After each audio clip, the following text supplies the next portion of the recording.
Hey guys, welcome back to Minecraft the Shipwreck. Today I'll be reading chapter 38, which is titled Jake. Starts on page 318 and goes to page 326. If you guys have enjoyed this novel so far, make sure you hit that subscribe button for more Minecraft the Shipwreck. Without further ado, chapter 38. The king and queen gave her a magic spell so she could journey to the world above and find the one weapon that could destroy the monster and save the kingdom. Jake reads aloud. Some of the words are written in a neat, rounded hand, and some are in a clumsy child scrawl. The story fills out about half the notebook. A few words on each page, the majority of the space dedicated to the clumsy crayon illustrations. The merfolk and their peaceful kingdom, the Leviathan and the mermaid princess transforming into a human and adventuring through the Minecraft world, and then returning with the trident. Let me see it again, Tank says. He frowns, a wrinkle starting between his eyebrows. I forgot we found this. It's great, but it doesn't exactly show us how to defeat the Leviathan. He looks out the window, and with construction starting tomorrow, I don't think we have the time. Jake flips through the pages again. You're right. This book just proves that the wizard had based it on the story. But there's a lot more that we don't know, like all the riddles we solved. They're not all here. Emily sighs. But there is a solution. We just have to find this magical trident. All we have to do is solve the entire game for real. About the wizard's shortcuts. We need more time, Tank says. Just take a deep breath. You know, it won't hurt to ask Isabella Reyes, the new owner of the building. She's the one doing all the renovations. Remember if we found all those photos about how cool the community center used to be? What if we show her how important it was and how cool it would be again? He tries to remember how Dad always talked about pitching projects, and we can talk about our own personal experience and why it's important to us. Why having a space like this is important to make friends. Emily and Tank glance at each other. I think it's a long shot. If we don't try, then we'll never know, Jake says. Tank nods. Let's go for it. How do we find her? Shh, Jake whispers as he gestures for Tank and Emily to head inside his apartment. He sneaks in, padding softly across the carpet. A soft thump sounds next to him, and Jake rolls around to see Tank stumbling over a footstool. Sorry, he mouths, setting it back upright. The door to Dad's office is opened, and Jake can hear him clicking away. The tap tap tap of the keyboard stops for a moment. Jake, is that you? Yeah, Dad, Jake calls out. What were you doing out so late? Oh, I went over to Tank's. That's great, son. Did it go well? Did you talk to Emily too? Jake flushes with embarrassment. He does not want to talk about wanting to apologize to Emily and Tank when they're right here. He hurriedly ushers Tank and Emily through the nearest open door, the bathroom. I'm going to distract him. You look in his office for a business card or something for Isabella's office information. It should be on his desk or all over his plans. He also has an address book planner thing. It's purple. He shuts the door, hoping they understand. Dad squints at him. Are you just hanging out in the hallway? Oh, yeah, I was waiting for you, Jake says brightly. Hey, you know how you were showing me to break in the new glove you got me? I'm not sure I'm doing it right. Something clunked from the bathroom and Dad looks for the noise.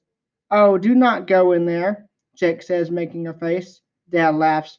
You know we have a fan. You can turn it on if you have to drop a bomb. So the glove, yeah. Jake gestures toward his room and finds where he plopped the glove under his mattress like Dad suggested. The door creaks slightly as it opens, but Jake coughs to cover the sound. He spots Emily and Tank tiptoeing past his room, carefully toward the office. Oh, buddy, you can't just stick it under your bed. Rubber bands and shaving cream, that's the trick. Dad clucks his tongue, and he takes the glove. Tank pauses to watch. Jake gestures frantically for his friends to go, exhaling a sigh of relief as they disappear into the office, and the door shuts behind them right as Dad heads for the bathroom. He comes back with the shaving cream and waggles it at Jake. All right, let me show you how to do this. Great, Dad, Jake says, watching the office door creak open again. Emily grins and points at a card in her other hand. Tank gives him a big thumbs up as they disappear down the hallway. Jake keeps Dad's attention on him as he asks way too many questions about why shaving cream is necessary and if any other creams can be used. Dad's laughing about whipped cream when the front door shuts and Jake exhales in relief. His phone chimes with a text. Emily, 7:32 p.m. Got it. Her office opens at 8 a.m. Doesn't look like it's on any bus routes. I can ask my sister to drive us. Jake taps out a quick response. I'm going to hang out with Emily and Tank tomorrow morning. Is that cool? Dad smiles at him. Yeah, of course. I'm so glad that you three made up. Thanks, Dad, Jake says. Your advice was the best. Dad chuckles. Yeah, well, you can't just give up on something that's worth fighting for, he says. Absolutely. This is really weird, Carmen says, glancing at Jake, Tank in the rearview mirror as they pull away from the parking lot. You're really weird, Emily says.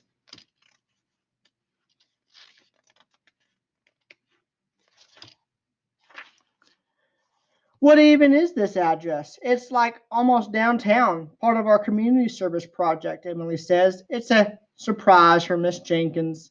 Carmen sighs. Fine, but only because you promised me your share of your allowance for clothes this month. I need more eyeliner. The freeway is crowded this morning, and Jake watches the landscape speed by as the strip malls and residential neighborhoods give way to industrial buildings and warehouses. Downtown sparkles in the distance, and they pull into the wide lot of a cheerfully painted modern building with a sign that reads Reyes Architecture and Design. Wait right here, we'll be back, Emily says, but for how long? Carmen drawls. It won't be long, Jake says, patting the car door as he shuts it. He follows Tank and Emily as they enter the building. They've got a little time, according to his dad's calendar. The official teardown won't start until noon. Isabella isn't even scheduled to be there, so he hopes that she's in her office. It's all bright sunshine streaming in through glass walls, posters of completed designs scattered everywhere, a light blue motif running along the walls. There's a front desk with a smartly dressed woman typing away behind it, and several offices labeled with names.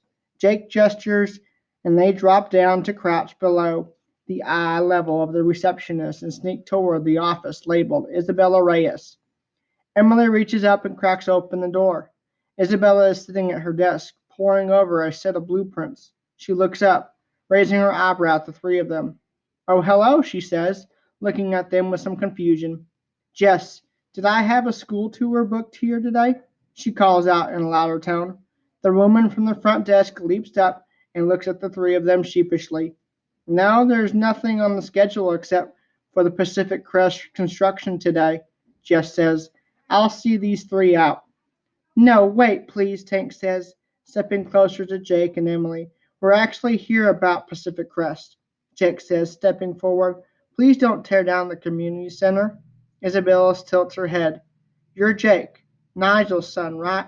She asked, Did your father say something?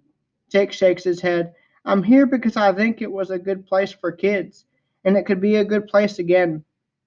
Isabella looks at him and then waves her hand at Jess. Give me a few minutes with these kids. Jess gives Jake a suspicious look before ducking out of the office and closing the door. Jake takes a deep breath. Isabella leans forward and steeples her fingers together. Now, what's this about the community center? Last I heard, the nonprofit hasn't been active for about 18 years. You grew up in Pacific Crest, right? Jake asks. Isabella smiles. Sure did. Your dad tell you that? Tank gently places the folder they saved, all of the news articles on the desk. On the top of it is the photo of Isabella and her parents standing proudly in front of the community center. Isabella picks up the photo gingerly. Look, I appreciate you kids standing up for what you believe in. It's great. It really is. There are so many nonprofits and clubs and programs for kids to do in LA. Wouldn't it be cool if there were restaurants and shops right outside the complex? Emily shakes her head. Look, we're so close to the mall and all this stuff. We don't need more shops and restaurants. This place has been empty. Right, an eyesore, a waste of space, Isabella agrees. Jake fans out the photos and newspaper clippings, but it was so important to so many people, he says. I wouldn't have met Jake and Emily if it wasn't for the center, Tank says. We wouldn't have gotten to know one another or become friends. Emily nods. What if instead of just putting something new in there, you can remake the center, fix it up, and bring it back? There would be so many possibilities, like you could hold classes or workshops. Kids could hang out and play games or learn to code. Isabella laughs. Look, the nonprofit my mother ran was very ambitious. She was always spending time there, organizing trips or busy at work. She shakes her head. Why am I telling you this? It doesn't matter. She lost interest in the center at some point after I went to college. She plays with a paperweight on her desk, a haunted expression on her face. She looks like Ellen. Jake realizes the same eyes, the same nose, and the same soft sadness. She picks up the stack of paperwork on her desk and straightens it neatly before putting the papers away in the drawer, and then leans back to look at them. Her gaze settles on Jake's. It's not exactly the easy dismissal Jake was expecting. He stumbles forward, trying to remember the speech he prepared. Maybe it would have been easier if Isabella had come at him with a counter argument already, one he's planned for, but just looks tired. She's she's had a long day and it's not going to be over for a long while. You know, it's not too late to reach out, Jake offers. I think she misses you too. Why else would she want so badly to talk to you every time you're at the building? Isabella sighs. It's too late. Look, can we just have a little more time? Emily asks, her eyes alight. I totally get wanting to run your business the way you want to, but this center is important to us. While we were working there this summer, we found this game. Take nods. It's on a server on the LAN in the community center, and we haven't solved it yet, and we're so close. Isabella lifts her eyebrows, tapping her fingers impatiently on the desk. I really appreciate you coming all the way down here to my office. I certainly applaud your determination, but this project has already been approved by the city. I've worked too hard on this to let your attachment to this video game delay hundreds of people's hard work. It's not just a video game, Emily snaps. Someone created this mystery, and it's all tied to the server in the community center. If you get rid of it, it'll be gone forever, and we'll never know the answer. Please, it's important to us, to me. I know it's just a game, but this Minecraft server is special, and I really can't. Jake takes a deep breath. Emily puts her hand on his shoulder and squeezes it. On his other side, Tank nods empathetically. It's a good game, miss. Isabella pauses, looking at the three of them. What makes this server so special? Tank pulls up a photo on his phone. The Mermaid Kingdom glimmers in the light, merfolk swimming amongst the monuments and towers. Haven't you ever wanted to finish a game? Jake asks. Isabella shrugs. Like get to the end and defeat the Ender Dragon? Sure. Tank flips to the next photo, showing the castle surrounded by lava and the precious bridge. So you know Minecraft already? This is something new, something exciting, and it's still changing. Emily nods. The wizard kept adding things and making things challenging. We're almost at the end, and there's this whole underwater kingdom that's in danger. That's all we want to do. Solve the mystery and help this lost city. The server is hosted on the LAN in the community center. If you tear it down, it'll be all gone. Isabel stares at the images on Tank's phone and gets up, smoothing her suit jacket. All right, I'll have a look, but just a look, and only because I happen to like Minecraft. And I don't have any other meetings today, but I'm not promising anything. That wraps up chapter 38. I hope that you guys enjoyed, and if you did, hit that like button, and I will see you next time.